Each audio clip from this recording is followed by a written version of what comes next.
Mommy? Yes, honey. We going to see Daddy today? We sure are. Betty can't wait to see you. I love you, Mommy. I love you too, honey. Go get ready. Okay.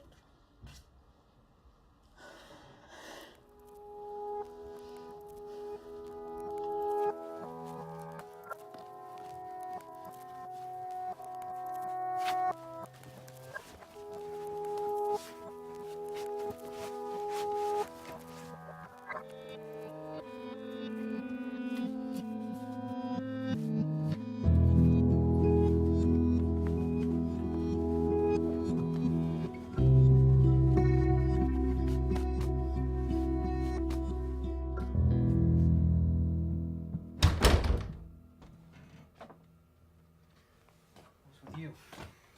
Pay! I'm not gonna get my freaking pay for another 2 weeks now. What? 2 weeks! I was supposed to get it on the 1st, but now they tell me not till the 15th. 15th? It's not too long. What'd they say? We missed our U&E cycle by 1 day when we got here, so now it's gonna take forever. Did you do this yet? Whatever. So I finally get up there. I turn in my paperwork. Thank you, Corporal. And then nothing. What do you mean, nothing? I mean nothing. I mean, I'm standing there, I give the guy my paperwork, and he just says... The U&E cycle's passed. It's going to be 2 weeks before you can expect your next check on the 15th. What happened to the 1st? Just timing, Corporal. Your gaining force command sent you back after the cycle. Wait, what the hell? Nothing we can do.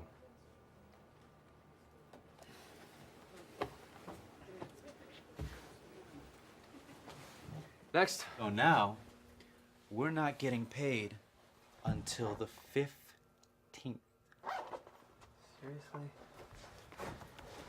Man, I was gonna buy some sweet rims. I was gonna use that money. You should know by now. It's the Corps. Hasn't changed. It's not gonna change. That's why we left. Eileen's gonna be pissed.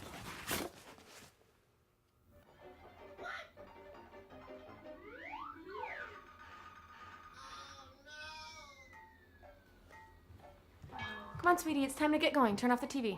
No, I don't want to go. Come on, we're gonna go see Daddy. No, not yet. Come on, Charlie. We're gonna be late picking him up. Charlie!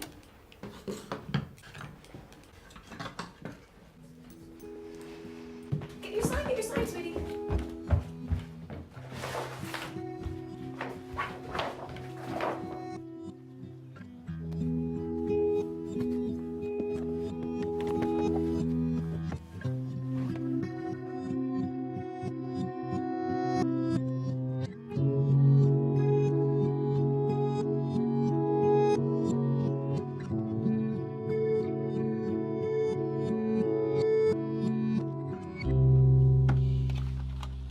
First class all the way, huh?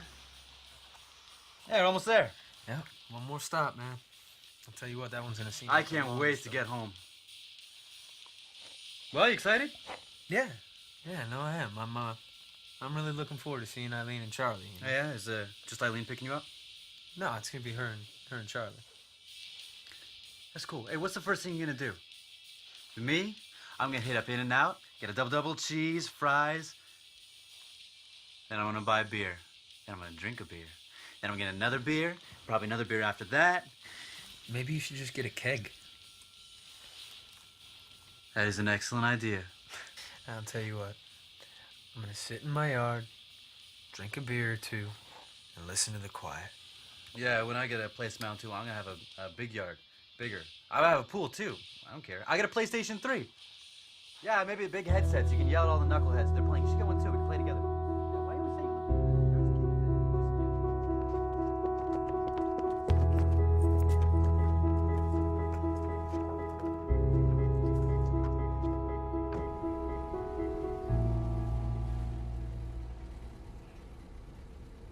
Mommy? Mommy? What, sweetie? Where's Daddy been? I told you, sweetie. He's been working, helping people. People who live far away. You think he'll take me out on my bike? What, sweetie? My new bike.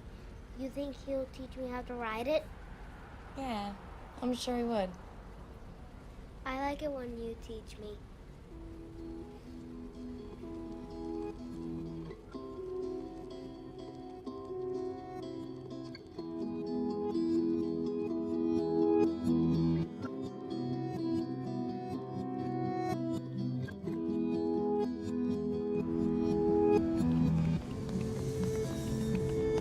There he is. Charlie, wave.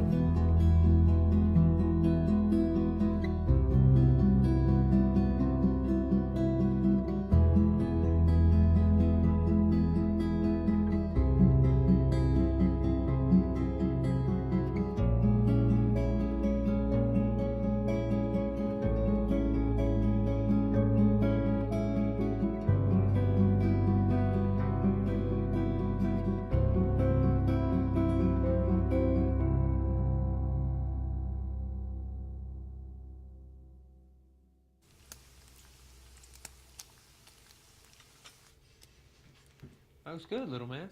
You're staying in between those lines really well. How about your new bike, huh? You been riding? Yes. Yeah? You getting good? No, No, why not? I can't ride it. What do you mean you can't? It's too hard without the extra wheels. I don't know how and I don't want to crash. Those are your training wheels, sweetie. He gets embarrassed if the other kids see him. You don't have to worry about that, all right? We'll get you off those extra training wheels in no time. We'll be popping wheelies over those guys. You just need to keep practicing. Maybe Daddy can teach you today. How about it, buddy? You want me to help you? You want to try practicing without the extra wheels? You'll be riding like those big kids in no time. I want Mommy to teach me. Charlie, you know your daddy is a way better bike rider than me. Here, let me help you, Charlie. No, let me do it. Jeff, you know, I was thinking we could go to the hardware store today. I want to take care of the gutters before the rain starts. Be careful, Charlie. Jeff. Oh, as long as we're going to go to the store, I want to go to the mall, too. Charlie needs new shoes. Might as well get that all done at once. But we can do that. Look, Charlie, you should have poured the cereal first. No, I can do it. Oh, I almost forgot. I tried to order cable for us, but your pay deposit didn't come. When are we going to get that? What? When do we get paid? In about 2 weeks. I thought it was the 1st. Admin missed a pay cycle. How do you miss a pay cycle? Don't worry, honey, okay? I've handled it. We're just gonna get 2 checks in one. Well, what do we do for now, Jeff? I'm worried about the tires. Careful, The last time Charlie. I took the car to get the oil change, the guy mentioned something. Did we wait? Don't worry about it, okay? Put it on the credit card. I don't even Charlie, know how let me much we help have you. left on it. Haven't you been watching?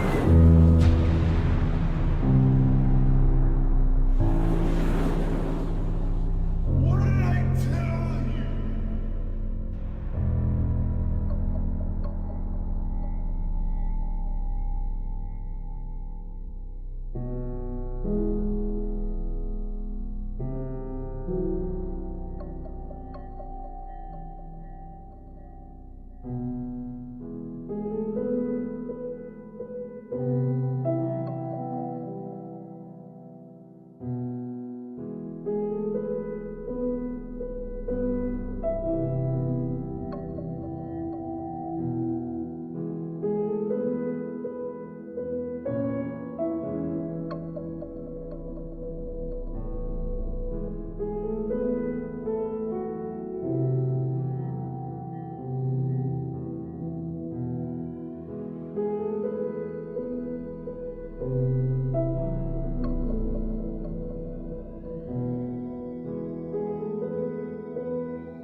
So is this how it's gonna be?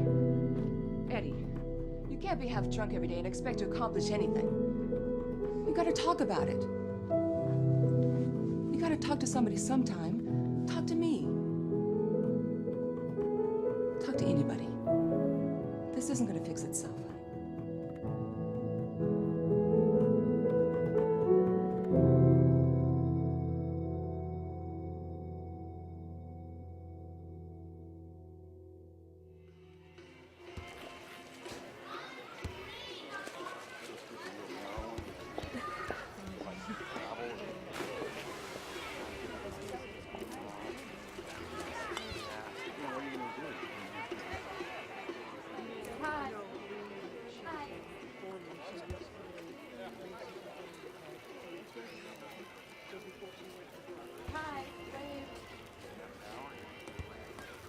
want another one?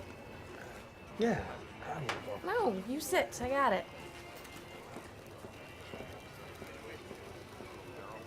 Well, how was it? Better than MREs, right? It's good to have you back, man. Yeah, it's great. Really. Hey, listen, I appreciate you having this here, you know. It's been a long time. I just can't imagine how hard it must have been for the both of you. It was tough. Adapt and overcome, right? Yeah, I gotta tell you, man, this ain't what I expected. What did you expect? Better food? What's wrong? Aren't you having a good time? Yeah, this is, it's fun. Everybody's here for you. How hard is it to have fun? Look, I know, okay? I just... Is it me? No. It's just... My head is in two completely different places right now. I'm at home, and I feel like... I was in Iraq less than a month ago. What do you expect?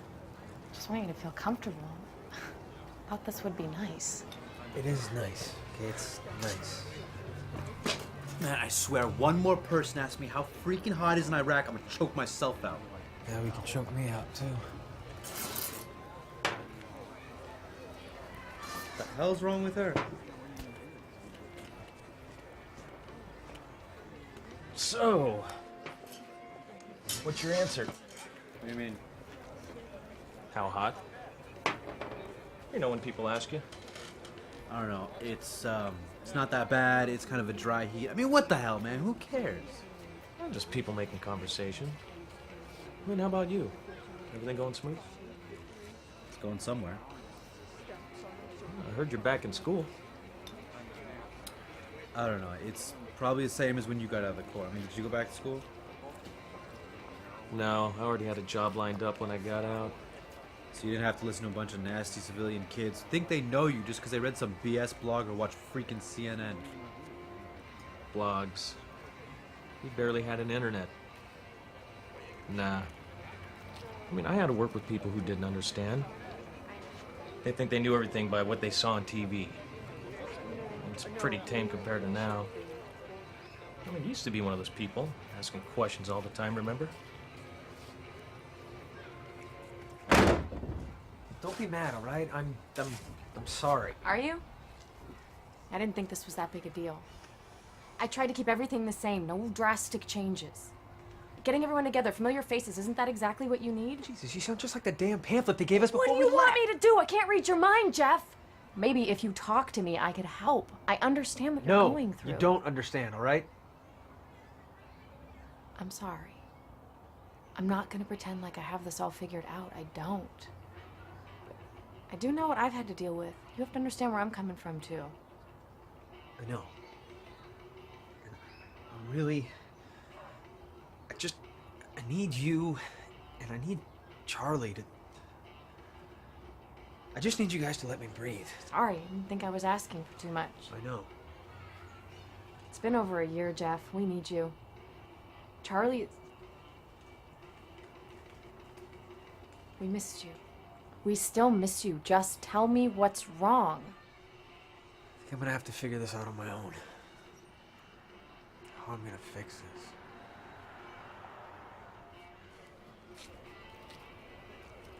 I don't know, man. I'm thinking of just taking a break, you know, just time off from school.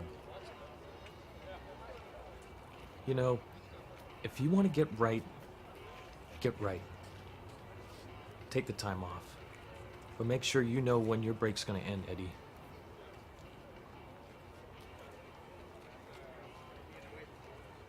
Talk to somebody? Maybe that'll help get us back to the way we were. Things aren't gonna be the same. Charlie and I aren't the same. You're not, obviously.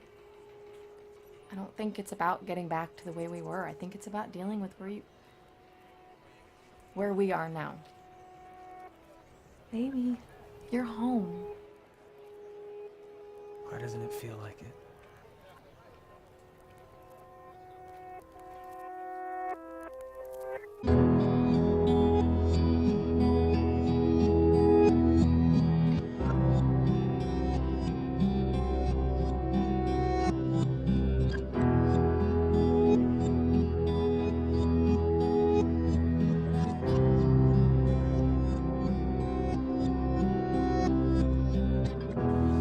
It was December 18, 2006. I'll never forget the day. Only because the Chicago Bears were playing, I didn't want to sit home and watch football with him. So I said, you stay home and watch football, I'm going Christmas shopping. I actually got the packet while I was still transitioning at my father's house. He was the first one to find it. He wasn't extremely happy.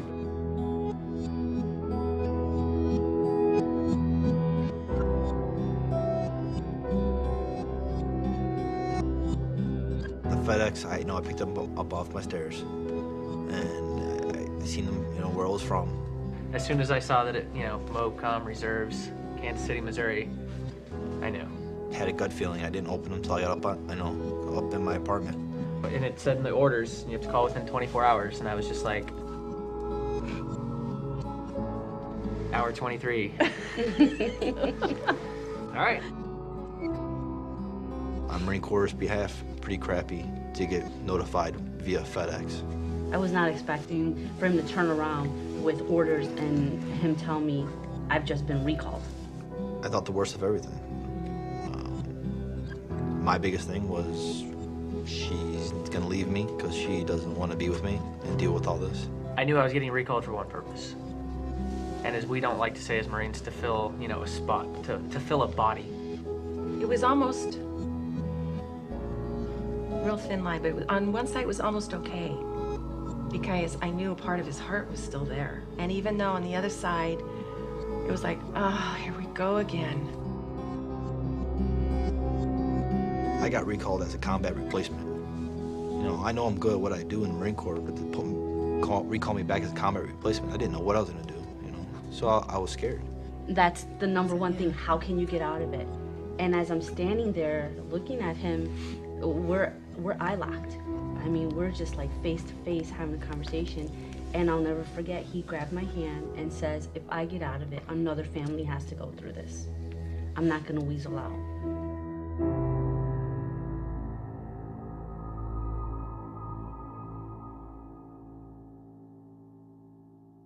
At first, I definitely did sit down at home, watch TV, play video games, do that kind of thing, just isolate myself from, not really the public, but my family. I didn't want to have to open up right away. I wanted to kind of open up on my own terms, as it said in the video. And it wasn't so much me isolating myself on my own. My wife made sure that everybody stayed away from me, and she helped me confine myself from, just my family and myself. I didn't go out much, didn't want to see everybody. I didn't want to answer questions.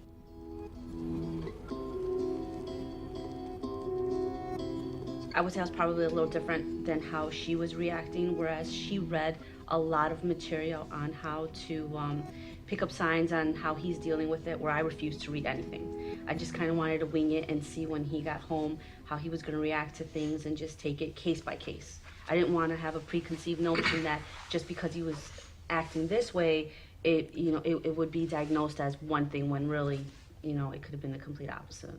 And I was completely the opposite. I wanted to read everything possible so that if something happened, I would be informed because I wanted to know ahead of time. I wanted to be educated on all the possibilities. Getting everyone together, familiar faces, isn't that exactly what you need? Jesus, you sound just like the damn pamphlet they gave us before What do you want me to do? I can't read your mind, Jeff. I remember myself sitting in those briefs, waiting to come home, and like two things with that. One part of me is I just want to go home. I'm not here trying to listen to the stuff. But the times that you were paying attention to the stuff they had to say, you think about it, and I guess it depends on Marine to Marine, but I didn't think it pertained to anything. I think that was a good thing that my wife didn't read all that material because, like I said, every Marine could be dealt with differently. I don't think there should be one set way on how you're supposed to act. And the last thing we want to do when we come home with our family is to reenact a whole brief that we just got done going through. And like Sean just said, everybody's different. So when you watch this video, the portrayal of the mom and the son and the wife and the husband, how they react and how they relate to each other, might not be your situation. It's, if you have 50 different people, there's going to be 50 different situations. Jeff, you know, I was thinking we could go to the hardware store today. I want to take care of the gutters before the rain starts. The way the wife was portrayed in the video came off as the stereotype form. Very needy. The car needs to be fixed. We need to go to the hardware store. We need to do this. We need to do that. She immediately bounced back into the I need you, need you, need you stage, where the complete opposite was for me and Sean. When Sean got home, I was doing things on my own. I didn't need him, and he was having a hard time trying to take that I'm in charge role. I just came from Iraq. I was in charge. Now I'm coming home. My wife's in charge. How do I deal with that? Eddie, you can't be half drunk every day and expect to accomplish anything. You gotta talk about it. You gotta talk to somebody sometime. In the video, the mother came off very aggressive. Is this how it's always gonna be? Is this, you know, my mom, like she said earlier, she knows I'll come to her if I need to talk, and when she does, she has the most subtle voice about it. She'll wait for me to bring it up, and then she'll ask 9 million questions upon that. But it's okay because I've opened up. Where in the video, the mother came off extremely aggressive, in my opinion, and I would have flipped. The mom did say, you need to talk to someone. Doesn't matter who it is, you need to talk to someone. Because there's things, you know, that you need to talk about. But then again, on the other side, you know, they've been taught to just suck it up and be a man and do what you have to do, and they're not going to go talk to some counselor. So there's, in a way, they have to realize that you can still be a man and talk to someone. We first found out Sean was being recalled.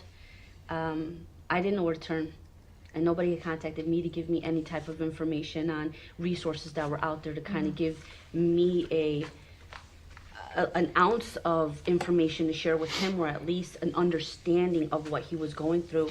So I just jumped on the internet and looked for the nearest VFW, sent them a little email about myself and about Sean and the situation. They, within an hour or two, called me and asked, you know, okay, we read your email, what can we do? And during the entire deployment, that was my source of, I needed to vent, and I needed to know that what I was doing was the right thing, and during the whole time, that's who I turned to. So the community in my area, as far as the VFW and other military families that live there, were wonderful. The fact that she did go to the VFW, and a lot of people in my generation, especially the generation of Marines, we all think VFW, think of like Vietnam vets, World War II vets. Times are changing, and the generations are rolling over, and now we're in charge of the VFW. We make up a large portion of it. I was already getting care packages from the VFW. I was getting letters from other vets in the VFW that I was going to be coming home to. So I already established that form of communication and started that, if you want to call it, healing process or transition process before I even came home, because I was talking to somebody about it, somebody that was relating to me. I can understand how sometimes my spouse, or you know, maybe your mother or anybody that's close to us, could feel maybe left out. When I go to maybe like a banquet for the VFW and I start talking, and she'll notice that, you know, I start opening up to certain people, other Marines. VFW, you know, you got your Navy, you got, you know, all your other armed forces, but I only talk to the Marines. And then we start getting in our conversations, and that's where I take off, you know. And it has nothing to do with not wanting to talk to your spouse. It's just, that's where I find my comfort. I knew that was his scapegoat. He needed that, so I would push him. Go ahead. Go have, you know, time with them for a few hours, because when he came back, he was a little easier to deal with, because he had let all of it off of his chest.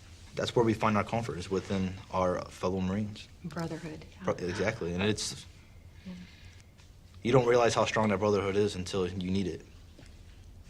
Until you leave it. And you leave it, correct. Yeah. And you need it, yeah. I don't think it's about getting back to the way we were. I think it's about dealing with where we are now. I would say to any military wife who's getting ready to see her husband for the first time after a deployment, don't expect too much too soon. And that wife did hit a perfect tone when she said, we can't go back to the way we were, let's just focus on the here and now. You cannot expect to receive what you sent off. Like I said earlier, the man I let go is not the same man that came through the door when I picked him up. And I understand that. You have to be very sensitive to that. If you have an opportunity to go to the Returning Warrior Weekend. I would really encourage you to go. And it was also very, very beneficial for me to help understand his relationship to the court, to understand his relationship to the individuals, to hear the problems, even logistical, with the money and all that kind of stuff. And it was very therapeutic to me. You have to take up the responsibility of your stepdad being the second man in the house. So you have to kind of help the mom out, do stuff that your dad or stepdad would normally do. When you first get to the house, don't smother him. If he wants to take a nap, let him take a nap. Help her mother, or the opposite way if your mother goes. Just kind of help him through the situation as much as you can. But leave him alone for like a couple weeks. And then, and then if it feels better, you can go smother him. I know this is like for coming back, but when I first got recalled, I researched the pay charts, the benefits we receive. Do the same thing, while you're in, to prepare yourself for coming home. When do we get paid? In about 2 weeks. I thought it was the 1st. Admin missed a pay cycle. How do you miss a pay cycle? Don't worry, honey, okay? I've handled it. We're just gonna Don't be so dependent on the check. Like the movie says, it's the Marine Corps. What did you expect? With Sean, I put money aside every paycheck so that when he did come home, if something like that were to happen, it wouldn't be a factor in causing a huge argument and stressing him out any more than he's already stressed, or stressing me out, or the kids, or anything else that would disrupt our everyday life. But in that video, how they showed he wasn't getting paid till the 15th, that did actually happen to us.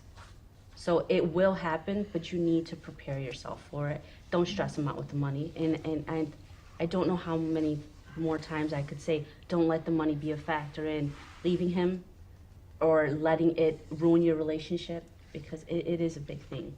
Prepare. You have a lot of time while they're gone to prepare. Use your assets. I mean, whether it is another Marine, the websites for MOBCOM, for I think it's marines.mil now, I don't know, it was usmc.mil when I was in. Whether it's the VA, use it. Go on the internet, type in something, you're gonna find it. You're gonna find it, and if it's not there, it'll give you another site, a reference to go to. Most of us are going to be sergeants getting recalled. And as an NCO of Marines and an NCO to yourself, I think it's your duty to do the research and to take care of your own, and don't rely on everything around you, because not everybody knows your situation as an IR Marine, and they might not be able to help you the way maybe you can get your own help. Man, I swear, one more person asks me how freaking hot it is in Iraq, I'm gonna choke myself out. Yeah, we can choke me out, too. You should ask your Marine if he wants a welcome home or not, like at the airport. Because some might and some might not.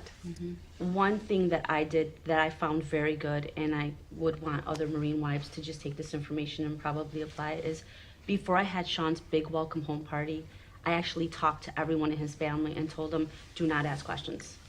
If he wants to talk to you, then go ahead and listen. Please don't ask those questions that they're dreading. They already walk in there and see an overwhelming amount of people that are there on their behalf. And the last thing that they want is to be asked, how is the weather?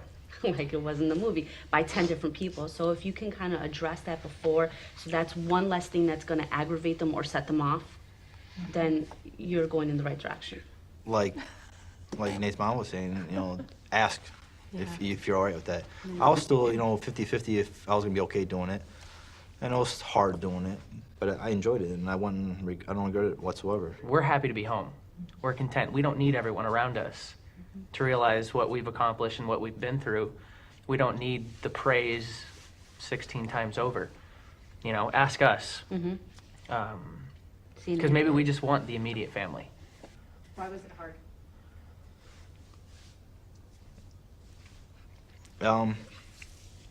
It put everything in perspective. It put the period on the story, It told me where I was, and I'm home now, Because when you're out there, your first month, 2 months is like you're adjusting, you're getting, oh my God, I'm here, Then after that, it's waking up and doing the same thing. Then you fall into that comfort zone, And even though you're home, we're still over there. And the families don't realize that. Hi, I'm Colonel Pat McCarthy, the Deputy Commander at Mobilization Command. We hope you enjoyed this video and picked up some good points from it. As a recently returned warrior, my family went through some of the same trials and tribulations you may have. Keep in mind that we're still out here to help, and we have a number of additional resources available for you. Thank you.